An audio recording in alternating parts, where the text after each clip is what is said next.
Makanya ya tidak ada keselamatan di dalam siapapun juga selain dalam Tuhan Yesus Hamasiah. Makanya Tuhan Yesus Hamasiah berfirman Yohanes 11:25, Akulah kebangkitan dan hidup, barang siapa percaya kepadaku ia akan hidup sekalipun ia mati. Agak berkuasa atas bumi. Artinya apa? Dia dipermainkan oleh kekuasaannya. Jadi kalaunya ada yang namanya Tuhan berkuasa. Baik, kita diskusi ya tentang masalah berkuasa atau tidak. Ya, saya akan bawakan ayat ya teman-teman, bahwa Allah itu berkuasa atas kematian. Quran surah Al-Waqiah, wahina idzin taunzurun wa nahnu aqrabu ilaihi minkum walakin la tubsirun. Dia yang mencabut nyawamu, kamu akan tahu setelah nyawamu napasnya udah di tenggorokan. Ya. Bukan berarti dia harus punya action. Tuhan mempunyai kekuasaan, dia punya kuasa atas kematian, lalu dia ikut metong. Ini bukannya Tuhan yang berkuasa atas kematian, tapi Tuhan yang kalah dengan maut. Ya. Jadi bukti Tuhan itu berkuasa tidak perlu sampai dia melakukan apa yang dia kuasai. Contoh dia menguasai maut, gak perlu dia itu sampai mati. Terus dia ya menciptakan langit dan bumi, berkuasa atas langit dan bumi, gak perlu dia sampai turun ke bumi, gak sampai. Kalau dia turun sampai ke bumi, maka Tuhan ini kagak berkuasa atas bumi. Artinya apa? Dia dipermainkan oleh kekuasaannya. Jadi kalaunya ada yang namanya Tuhan berkuasa atas kematian, maka Tuhan itu kagak perlu mati, kagak boleh dia mati. Kalau Tuhannya sampai ikut mati, artinya Tuhannya kalah dengan kematian, gitu ya. Sebenarnya ya teman-teman, ya saya menjelaskan dengan Mbak Mikana dari tadi kan ngotot-ngototan, sebenarnya nggak perlu juga. Mbak Mikana kan punya argumentasi sendiri, maka akan saya tanyakan, ketika Anda mengaku Tuhan Anda itu yang menciptakan langit dan bumi, Anda perlu action, kata Anda. Mana action Tuhannya Mbak Mikana ketika dia meninggikan langit? Coba, tanggal berapa? Tahun berapa ya dia meninggikan langit? Kalau semua harus ada action, membuktikan bahwa Tuhan itu berkuasa, harus Tuhan itu punya action sendiri. Ini pemikiran macam apa? Ya, baru tahu saya ada pemikiran kayak gini. Malah keterbalikannya teman-teman. Kalau Tuhan, sekali lagi saya ulangi, kalau Tuhan itu berkuasa atas kematian, atas maut, dia tidak boleh mati. Itu Tuhan yang berkuasa.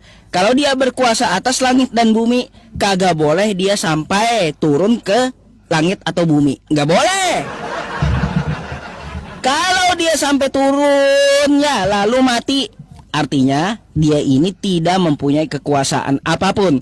Ya sebagaimana Yesus Mbak Mikana, saya mau sampaikan di Yohanes 5 nomor 30. Dia ngaku sendiri, dia apa? Berkata, aku tidak dapat berbuat apa-apa dari diriku sendiri. Di awal tadi Mbak Mikana mau memaksakan sama saya Yesus berkuasa. Saya harap Mbak Mikana dongengan-dongengan yang kayak gitu nggak usah dibawa sama saya. Kalau sama jemaatmu ya, kalau mau kau takiyahnya sama jemaatmu silakan gitu ya. Tapi kalau sama saya nggak laku ya yang kayak gitu.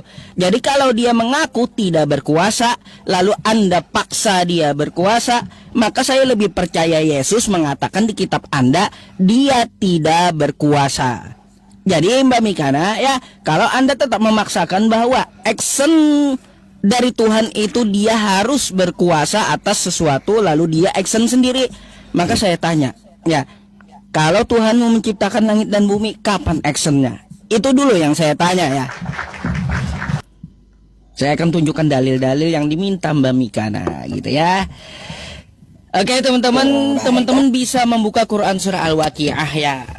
Mana buktinya Allah itu berkuasa atas kematian? Saya bacakan dulu ya. Al-Quran surah Al-Waqiah di ayat 47 ini ya. Wa kanu yaquluna aidza mitna wa kunna turaba wa 'idhaman a inna lamab'utsun. Mereka berkata, apabila kami telah mati dan menjadi tanah dan tulang belulang, apakah kami benar-benar akan dibangkitkan kembali? Lalu jawabannya seperti apa? Nih di bawah ya. Apakah nenek moyang kami yang terdahulu akan dibangkitkan pula? Maka kata Allah seperti apa melalui Nabi Muhammad? Ya, sesungguhnya orang-orang yang terdahulu dan yang kemudian akan benar-benar dikumpulkan pada waktu tertentu. Bukan berarti Allah harus turun ya, membuktikan dia menguasai kematian lalu dia ikut motong, nggak perlu. Ya, pada waktu tertentu, yaitu hari yang sudah kita ketahui bersama, kan gitu. Terus ada lagi dalil yang lain ya. Nih dalil yang lain, Quran surah Al-Waqiah juga, Allah menguasai kematian ya. Di sini teman-teman Anda bisa buka di ayat nih ya. Nih, falaula idza balagatil hulqum ya. Kalau begitu, kenapa kamu tidak menahan nyawa ketika telah sampai di kerongkongan? Kenapa Yesusmu metong di tiang salib? Kalau dia berkuasa atas kematian, tahan kata Allah di kerongkongan. Ya. Artinya apa dari jawaban ini? Yesus metong di tiang salib kagak dapat menahan nyawa dia ya di kerongkongan. Artinya dia tidak berkuasa atas kematian. Oke Mbak Mikana, itu jawaban saya pakai dalil Al-Quran. Allah itu membangkitkan pada waktu yang telah ditentukan. Bukan berarti dia harus ikut turun, ya ikut metong gitu. Ya. Tuhan membangkitkan orang mati di zaman Nabi Muhammad pun ada, ya. Ada, ya. Kalau Ashabul Kahfi teman-teman itu bukan wafat itu, tapi ditidurkan kalau Ashabul Kahfi. Jadi di zaman Nabi Muhammad pun ada orang yang dibangkitkan oleh Allah tuh. Ya, ada ceritanya di Al-Quran. Tapi apakah disebut nama?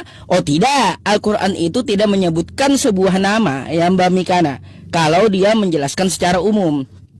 Kayak gitu, jangan kau tuntut namanya, tapi banyak saksinya. Ya, kamu bisa baca tafsirnya juga ya. Ayat Al-Baqarah 72-73 dan ayat Al-Baqarah 260. Jadi Mbak Mikana ya jangan pusing ya, itu buktinya. Tuhan kami menguasai kematian, kagak perlu dia sampai metong. Dia contohin aja burung kepada Abraham, lalu dia suruh aja pukulkan ya sebuah alat ke mayat itu, lalu dia menghidupkan. Kan kayak gitu. Untuk masalah orang yang membangkitkan ya, lebih dulu ada Elia. Itu katanya meminta kepada Tuhan. Yesus pun juga meminta kepada Bapaknya. Makanya dia ngaku seperti apa? Aku tidak dapat berbuat apa-apa dari diriku sendiri, katanya. Lalu kau bilang dia berkuasa. Mimpi kau ya. Coba pertanyaan saya satu aja. Kalaunya ukurannya bisa bangkit, siapa yang membangkitkan orang-orang kudus itu? Kalau jawaban kau Yesus yang membangkitkan, mana dalilnya? Yesus membangkitkan orang-orang kudus itu. Karena orang-orang kudus itu lebih dulu bangkit daripada Yesus ya. Tuh. Coba buktikan ya yang kau ucapkan tadi. Tolong saya minta ayatnya di Bibelmu. Silakan. Nah, kalau kamu tadi bawakan dengan Ibrahim ya, kenapa cerita Ibrahim di dalam Quranmu itu sama dengan yang tertulis di Kejadian 15, yaitu Abraham.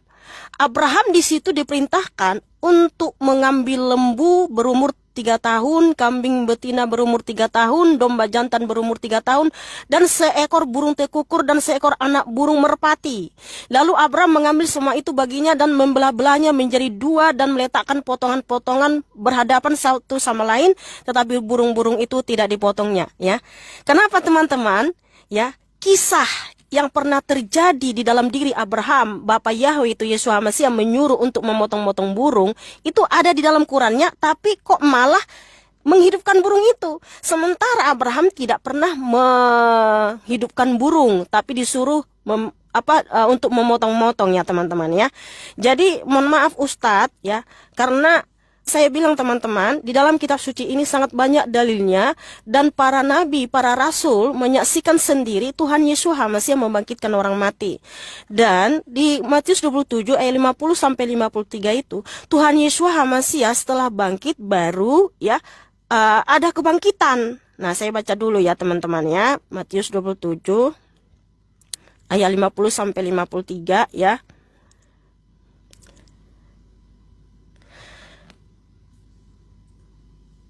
Dan kuburan-kuburan terbuka dan banyak tubuh orang kudus yang sudah meninggal dibangkitkan, dan setelah keluar dari kuburan-kuburan sesudah kebangkitannya, mereka masuk ke dalam kota kudus dan menampakkan diri kepada banyak orang ya. Sesudah kebangkitan Yesus Hamasiah baru ada yang bangkit. Karena apa? Tuhan Yesus Hamasiah telah menebus kita dari alam maut. Dia telah memberikan darahnya untuk pengampunan dosa-dosa kita. Makanya di Efesus 4 ayat 8 sampai 10, Tuhan Yesus Hamasiah turun ke alam maut ya, ke bagian bumi paling bawah itu alam maut, dan dia juga naik ke tempat tinggi dan membawa tawanan-tawanan itu ya. Roh-roh yang terpenjara itu telah dibebaskan oleh Tuhan Yesus Hamasiah karena dia sudah terbukti memberikan keselamatan, pengampunan. Makanya Ustadz udah saya bilang ya, hanya Tuhan Yesus Hamasiah yang berkuasa atas kematian, disertai dengan perbuatannya, dengan karya-karyanya ya. Tuhan Yesus hanya berfirman di Lukas 8 kepada anak Yairus, kepala rumah ibadat. Dia menyatakan kemenangan ya, memberitakan Injil itu menyatakan kemenangan kepada roh-roh yang terpenjara di dunia kematian. Makanya ketika Tuhan Yesus Hamasiah bangkit, mereka pun bangkit. Karena apa? Tuhan Yesus Hamasiah telah menebus kita dari hukumnya sendiri. Nah, kenapa Tuhan Yesus mengalami kematian ya? Karena salib itu karya Tuhan Yesus Hamasiah. Bukan hanya sekedar, oh nih aku berkuasa, aku itu berkuasa atas kematian, tidak. Tetapi untuk mengembalikan kita ke rancangan semula, yaitu hidup yang kekal. Karena Adam dan Hawa telah melanggar hukum di Kejadian 2 ayat 17. Sebab Yahweh Elohim menciptakan manusia bukan untuk mati, tetapi dirancang hidup kekal bahagia dalam kemuliaannya. Lalu kenapa manusia mengalami kematian? Karena Tuhan juga punya hukum. Dia berfirman di Kejadian 2 ayat 17, jangan makan buah pohon pengetahuan, sebab pada hari engkau memakannya, pastilah engkau akan mati. Nah, Adam dan Hawa melanggar ini. Makanya Adam dan Hawa dan keturunannya mengalami kematian, tubuhnya kembali menjadi debu tanah, dan rohnya masuk ke alam maut, menderita di sana. Nah, bagaimana supaya kita bisa bangkit kembali? Bebas dari alam maut dan bangkit kembali untuk hidup yang kekal. Harus ada namanya penebusan. Ada yang mau mati untuk kita, yang tidak berdosa, yang mau menggantikan nyawa kita supaya kita bebas dari hukum Tuhan dan kita bangkit untuk hidup yang kekal. Nah, karena semua manusia kan sudah berdosa, Roma 3:23 ya. Makanya Tuhan itu sendiri yang turun dari surga, yang datang dari surga menjadi sama seperti kita untuk menebus kita dari hukumnya sendiri yang dilanggar Adam dan Hawa. Makanya ya, tidak ada keselamatan di dalam siapapun juga selain dalam Tuhan Yesus Hamasiah. Makanya Tuhan Yesus Hamasiah berfirman Yohanes 11:25, akulah kebangkitan dan hidup, barang siapa percaya kepadaku, ia akan hidup sekalipun ia mati. Makanya ada kebangkitan dari zaman ya. Iman kami logis sekali, masuk akal ya. Nah, saya mau tanya sama Ustadz ya, Ustadz juga kan percaya di hari zaman ada kebangkitan untuk hidup yang kekal. Kenapa Ustadz begitu yakin di hari zaman ada kebangkitan? Di akhir zaman ada kebangkitan untuk hidup yang kekal. Apakah Tuhanmu sudah terbukti Dia pernah mati dan bangkit hidup abadi selama-lamanya sebagai jaminan kebangkitanmu di hari zaman? Nah, kalau Tuhan kami sudah pernah mati dan bangkit menebus kami dari hukumnya sendiri ya, supaya kami bangkit di hari zaman untuk hidup yang kekal.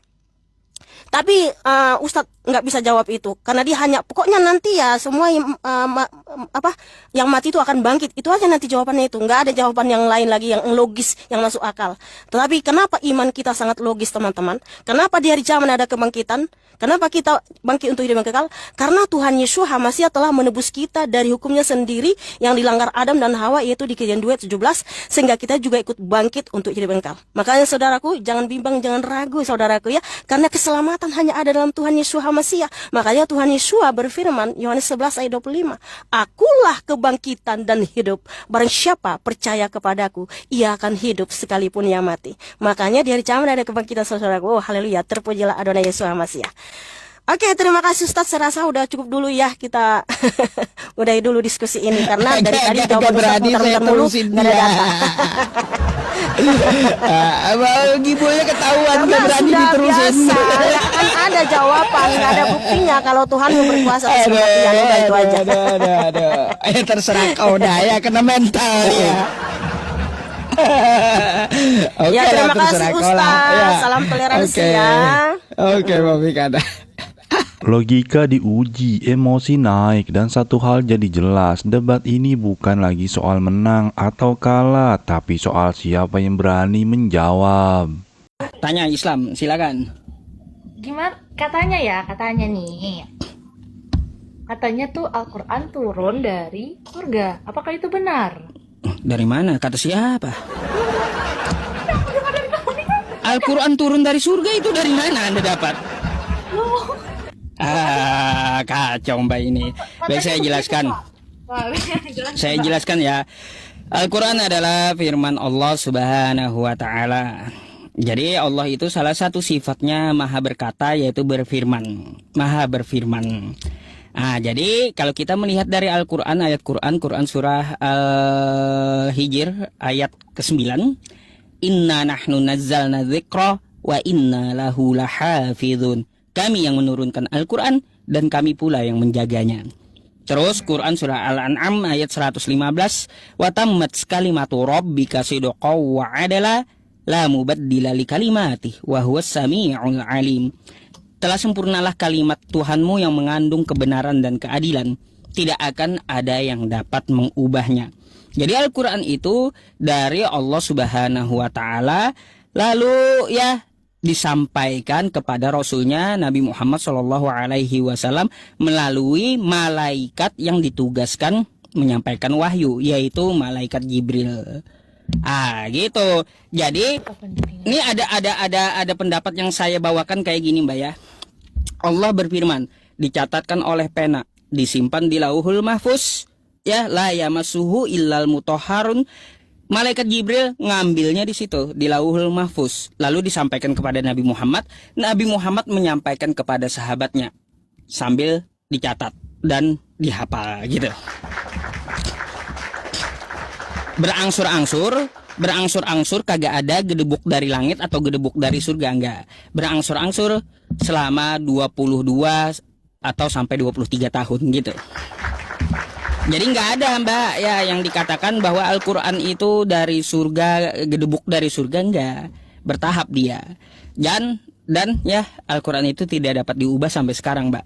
Kayak gimana pun orangnya, hebatnya, jabatannya apapun, takwanya seperti apapun, dia tidak akan bisa mampu untuk mengubah satu huruf Quran gitu.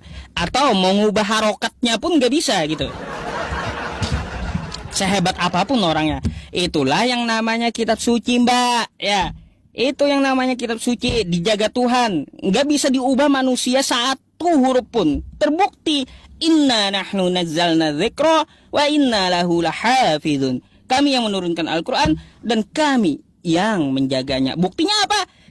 Sehebat-hebatnya manusia, satu huruf aja Al-Quran itu nggak ada yang bisa mengubahnya Mbak.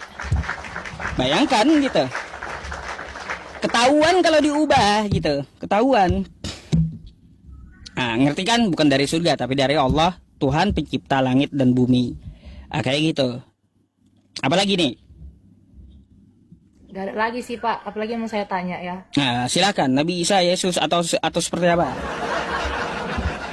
Kalau saya bilang mau tanya Nabi Isa ya beda lah Pak. Nabi Isa sama Tuhan Yesus dari cara ceritanya juga beda. Jadi nggak mungkin saya tanya juga. Ceritanya udah beda. Memangnya ada dua orangnya menurut Anda? Ya kalau bagi saya sih beda ya. Kalau di situ kan dia Nabi Isa-nya nggak disalibkan gitu kan. Jadi bagaimana saya mengatakan itu Nabi Isa gitu. Kalau sedangkan di Kristen ya Tuhan Yesus memang disalibkan. Gitu. Padahal kan yang menyamakan Nabi Isa itu kan Kristen, bukan Islam. Iya kah? Lah, kagak percaya ente? Gak percaya. Nih lihat kitab kau ya.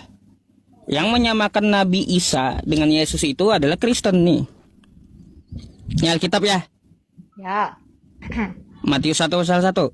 Oke? Ya. Oke. Nih. Baca. Nah itu Ah, ya, yang menyamakan Yesus dengan Nabi Isa itu kitab Kristen, bukan kami. tapi kan ceritanya beda. Lah, lalu kenapa disama-samain gitu? Ya, gimana bisa sama? Ceritanya aja beda. Iya, kenapa ini kitab Anda malah menyama-nyamain? Ya berarti yang di sononya dong yang beda. Oh, berarti kitab Anda salah gitu ya, deh. Kitab Anda salah, bukan salah pula gitu kitab Anda. ah, Kayak gitu. ah. Oke, kita gini ya, saya jelasin ya. Saya mau tanya dulu nih. Nah, tanya lagi, silakan. Dari Bapak kan terakhir tuh Nabi Muhammad ya. Kalau dari saya tuh ya Yesus lah. Berarti kan kalau udah Yesus yang mengatakan duluan, siapa yang ngopi pasta gitu loh, Pak. Gimana? Kurang Kan jelas. Kalau dari saya kan ini dari saya terakhir tuh kan hanya Tuhan Yesus, nggak ada yang lain, nggak ada siapapun gitu kan. Kalau dari kitabnya Bapak itu ada Isa Al-Masih, baru Nabi Muhammad, seperti itu kan. Nah terus yang sekarang ini yang lebih diagungkan tuh ya Nabi Muhammad gitu kan. Nah kalau saya itu kan dari Yesus itu berarti ya Yesus itu duluan mulai seperti itu, Pak. Kalau dari cerita dia juga dari, kalau saya dengar dari apa namanya asal usulnya gitu loh, penemuannya sebelumnya gitu. Kalau Nabi Muhammad itu kan belakangan seperti itu. Jadi ya saya percaya dong kalau Alkitab saya nulis kayak gitu emang benar seperti itu. Makanya saya Ya kalau ukurannya kayak gitu, Mbak, ya ukurannya yang mana yang datang duluan itu yang benar, maka bukan Kristen yang benar, tapi Hindu jadinya. ya kan sedangkan Iya, kalaunya siap agama yang duluan nongol itu yang benar, artinya agama Hindu yang betul. kalau dari saya ya Pak ya tetap ya dari Tuhan Yesus, karena dia yang duluan datang gitu, dia duluan ada sebelum Nabi Muhammad. Jadi ajaran apapun yang sudah dia berikan ya berarti emang itu nyata benarnya. Nah, gitu. Ya dari- itu satu, Mbak, saya mau tanya deh. Anda ke gereja? Iya, ke gereja. Siapa yang perintahin? Mana Yesus memerintahkan ke gereja? Kan gereja itu kan tempat kita untuk beribadah, berdoa. Di mana perintah Yesus? Ke gereja lah hari Minggu. Enggak ada, Tuhan perintahkan kan ada persekutuan. Terus kalaunya nggak ada perintah dari Yesus, Anda ngikutin siapa sih? Gitu loh Pak. Iya, katanya mengikuti Yesus. Perintah Yesus ke gereja hari Minggu nggak ada. Perintah siapa? Aduh. Mikir sendiri mbaknya pasti nanti. Ya. Pak, gini loh. Di gereja itu kan tempat persekutuan kita ya untuk memuji memuliakan nama Tuhan. Itu kan dulu sebelumnya ada apa sih namanya itu? Duh, siapa sih? Apalagi lupa yang namanya itu ya. Pokoknya itu tempat dimana kita bersekutu gitu kan untuk memuji memuliakan nama Tuhan. Nah, jadi lama-kelamaan dibikinlah tempat persekutuan itulah gereja yang saya kenal di Indonesia, gereja. Itu tempat kita datang. Tapi kan kita datang ibadah sama Tuhan juga nggak harus gereja di rumah. Kalau nggak ada perintah dari Yesus ngapain, Mbak? Katanya mengikut Yesus, tapi perintah dari Yesusnya nggak ada. Macam mana? Gimana cara saya jelasin ya? Oke. Iya, suka-suka aja beragama kalau kayak gitu kan? Ya enggak dong, ada aturannya. Cuma saya aja yang nggak bisa menjelaskan bagaimana cara menjelaskannya ini gitu loh. Karena juga saya gitu loh. Tapi saya itu paham gitu loh apa yang mereka jelaskan sedikit-sedikit.